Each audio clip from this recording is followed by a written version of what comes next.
انسانوں کے نام افزار ریحان 26 مارچ 2018 کو شائع ہونے والا یہ کالم پیش خدمت ہے جو آج کی صورتحال پر منطبق ہو رہا ہے۔ پارلیمنٹ آئین کی خالق اور سپریم کورٹ تخلیق۔ آج ہمارا ارادہ تو سابق کرکٹر کی شادیوں پر لکھنے کا تھا، بالخصوص اس کی سابق بیوی ریحام خان کا یہ بیان کہ ہماری سپریم جوڈیشری آج جسے صادق و امین جیسے خطابات سے نواز رہی ہے، در حقیقت وہ سچا آدمی نہیں ہے۔ بحیثیت شوہر اس نے مجھ سے بے وفائی کی، اور یہ کہ بشرا پیرنی کے ساتھ اس کے برسوں سے ناجائز تعلقات تھے۔ ان باتوں کا جائزہ ہم اگلے کالم میں لیں گے۔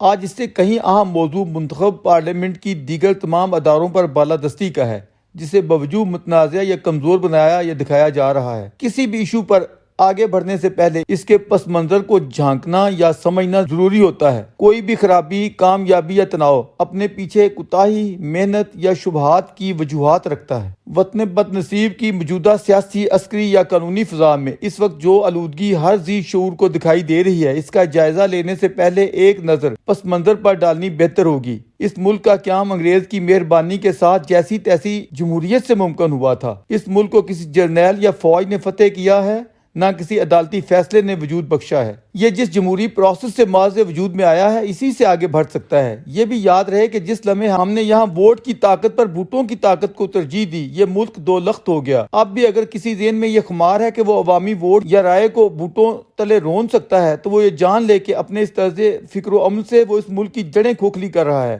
یاد رکھیں، بنیادوں کے بغیر آپ اپنے قلعے یا چھاؤنیاں فضا میں معلق کر کے نہیں بنا سکتے۔ ان دنوں یہاں بڑی بحثیں ہو رہی ہیں، محکموں یا اداروں کا احترام، تمام قومی اداروں کا احترام سر آنکھوں پر، مگر پہلے یہ تو جانیں کہ کس ادارے کی کیا اہمیت و منزلت ہے۔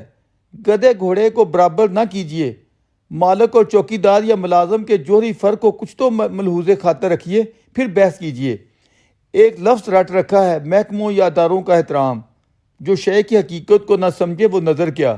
آج یہاں جعلی پروپیگنڈے کے ذریعے حقائق کو مسخ کیا جا رہا ہے۔ 2 فٹے کو 6 فٹا اور 6 فٹے کو 2 فٹا بتایا جا رہا ہے۔ مالک کو ملازم اور ملازم کو مالک کی کرسی پر بٹھایا جا رہا ہے۔ یہ کیسی بندر بانٹ ہے؟ انصاف کے مقدس نام پر کیسی بے انصافی ہے کہ مالکوں کو چوڑ کے تو قرار دیتے ہوئے ملازمین اور چوکیداروں کو ناجائز قبضوں پر اکسایا جا رہا ہے۔ ہم پوچھتے ہیں کہ اس ملک کے حقیقی وارث و مالک کون ہیں؟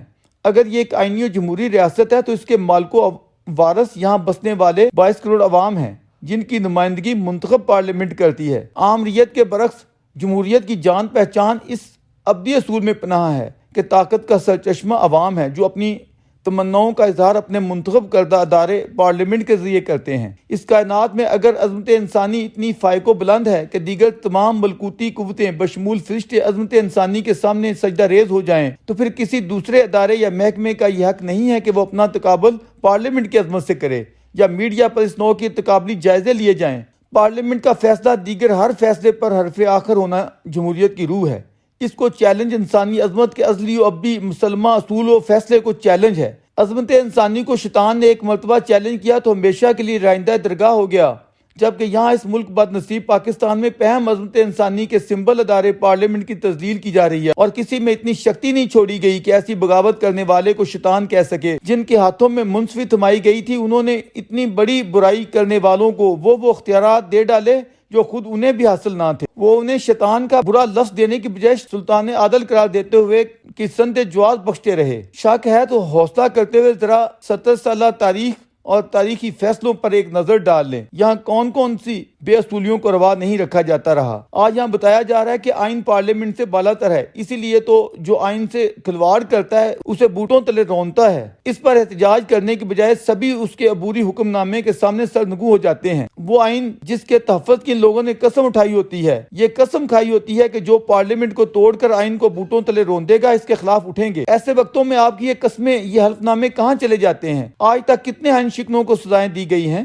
آئین شکنوں کو کیا، یہاں تو ملک توڑنے والوں کو پورے عسکری اعزاز کے ساتھ قومی پرچم میں لپیٹ کر دفن کیا جاتا رہا ہے۔ اس وقت آئین کے کسٹوڈین، پاسداران یا چوکیدار یا خود کو بالا تر قرار دینے والے کہاں سوئے ہوتے ہیں؟ آج کے حالات کو ملاحظہ فرما لیا جائے۔ کتاب آئین تو یہ کہتی ہے کہ تمام ادارے سیولین اتھارٹی کی متحدی میں کام کرنے کے پابند ہوں گے، لیکن جب بھی آزمائش کی گھڑی آتی ہے تو دیگر اداروں کا رول کیا ہوتا ہے؟ جسے شک ہے وہ فیض آباد دھرنے کے موقع پر جو کچھ ہوا اس کی اخباری فائلیں نکال کر ہر چیز ملاحظہ فرما لے، کیونکہ بہت سے حقائق کالم میں بیان نہیں کیے جا سکتے۔ کس قدر ستم ظریفی ہے کہ یہاں جھوٹ لکھنے اور بولنے کی کھلی چھوٹ ہے، لیکن سچ لکھنا یا بولنا چاہیں تو 101 پابندیاں ہیں۔ حالات ایسے بنا دیے گئے ہیں کہ گھر کے مالکان اپنے چوکیداروں سے خوفزدہ ہیں، محض اس لیے کہ ان کے ہاتھوں میں بندوقیں ہیں۔ وہ چوروں، ڈکیتوں اور دہشت گردوں کے ساتھ تو کمپرومائز کر سکتے ہیں، لیکن مالکان پر بندوقیں تاننے میں ذرا کوتاہی نہیں کریں گے۔ ہمارے گاؤں میں چاچا رحمتا جتنا بولتا ہے، گاؤں کے سیانے بتاتے ہیں کہ اس کی وجہ بھی ہمارے گاؤں کے تگڑے چوکیدار کی بندوقیں ہیں، کیونکہ ازل سے جنگل کا قانون یہی چلا آ رہا ہے کہ جس کی لاٹھی اس کی بھینس۔